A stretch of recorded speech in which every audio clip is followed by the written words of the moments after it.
Il arrive parfois que l'actualité semble se jouer loin de nous. Alors tous les vendredis, on s'intéresse à un événement qui a marqué la semaine d'un point de vue européen et on prend le temps d'expliquer pourquoi il nous concerne tous. Je suis Charlotte Baris et cette semaine, l'actualité européenne qui a retenu notre attention, c'est l'échec des nouvelles négociations sur la guerre en Ukraine.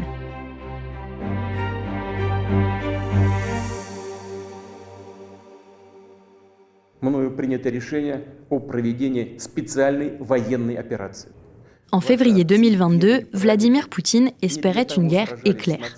4 ans plus tard, Russie et Ukraine se sont à nouveau retrouvés pour négocier. Et à nouveau, les pourparlers à Genève se sont soldés par un échec. Les discussions, menées par les États-Unis et marquées par l'absence des Européens autour de la table, ont achoppé sur les mêmes points que lors des précédents cycles. La présence de soldats étrangers sur le sol ukrainien et la cession des territoires occupés. L'illustration, en réalité, de l'absence de volonté de la part de la Russie et surtout de Vladimir Poutine de sortir de la guerre.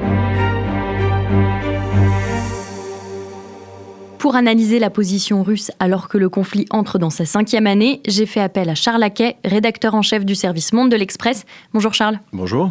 Charles, au-delà de ces négociations ratées en Suisse, quels sont les autres signes qui montrent que la Russie n'est pas prête à finir la guerre ? Alors effectivement, Poutine peut très difficilement arrêter cette guerre. Déjà parce qu'il a mis toute l'économie russe en tension. Il faut savoir qu'aujourd'hui, les dépenses militaires ont été multipliées par 3 depuis 2021. 10% du PIB est consacré aujourd'hui à la défense et à l'industrie militaire et 40% du budget de l'État. Donc c'est très difficile. On est vraiment dans une économie de guerre aujourd'hui. Alors, pour l'instant, ça tient. C'est vrai qu'on voit quand même des premiers signes importants de fléchissement. Alors déjà, la croissance. Il faut savoir que les chiffres qui sont sortis récemment font état d'une baisse de la croissance 4 fois moins importante en 2025 qu'en 2024, à peu près 1%. Et la projection est a priori la même pour 2026.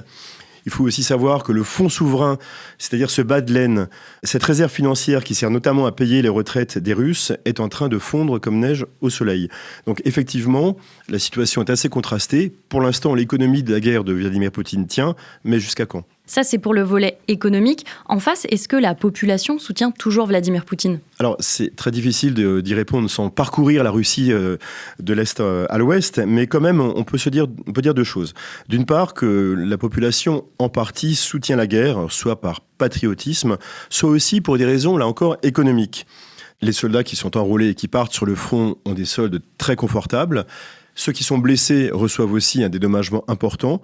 Quant à ceux qui sont tués, il faut savoir que leur famille reçoit également une somme importante, environ 15 à 20 ans de salaire. Donc, pour l'instant, la population soutient effectivement la guerre. Mais bon, il faut se dire aussi que si ça s'arrête, est-ce que les Russes seront satisfaits de tous ces sacrifices qu'ils consentent ? Pour l'instant, le bilan militaire de Vladimir Poutine est assez faible. Il faut savoir qu'il n'a même pas conquis 20% des territoires ukrainiens, dans l'Est et dans le Donbass. Il y a à peu près 1,2 million de victimes, des morts, des blessés ou des disparus. Ce sont les chiffres qui sont sortis récemment.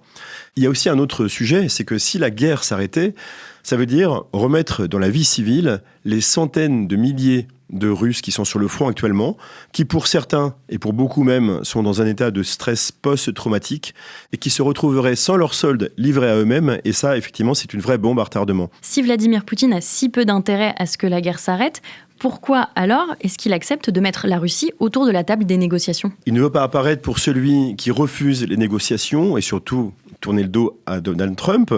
Il veut mettre la faute sur les Européens, dire que c'est à cause d'eux et à cause de Kiev que les négociations n'avancent pas.